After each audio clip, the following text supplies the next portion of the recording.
Welcome. Today, you'll learn how to save Gmail attachments directly to Google Drive, making it easier to keep your important files organized and accessible from anywhere. This updated guide will walk you through the simple steps, including how to add and switch between multiple Google accounts in Drive. Let's get started. First, open the Google Drive app on your device. At the top right corner, you'll see your profile icon. Tap on it. This brings up a menu with your current accounts. If you want to add another Google account, just tap on Add Another Account. You'll be prompted to sign in with your email and password. Enter your details and follow the on-screen instructions to complete the sign-in process.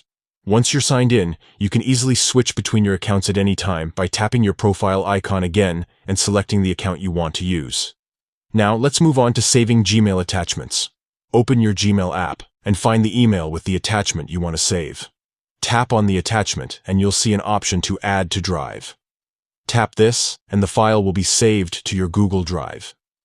You can also organize your files by tapping Organize after saving, allowing you to choose a specific folder or even create a new one. Just select the desired folder and tap Move to finish. If you have multiple attachments in one email, Gmail offers an Add All to Drive option. Tap this icon, and all attachments will be saved at once. Again, you can organize them into folders right away, ensuring everything stays tidy and easy to find. With these steps, you can quickly save and manage your Gmail attachments in Google Drive, whether you're using your main account or switching between several. This method keeps your files backed up, organized, and available on any device whenever you need them. Thanks for tuning in.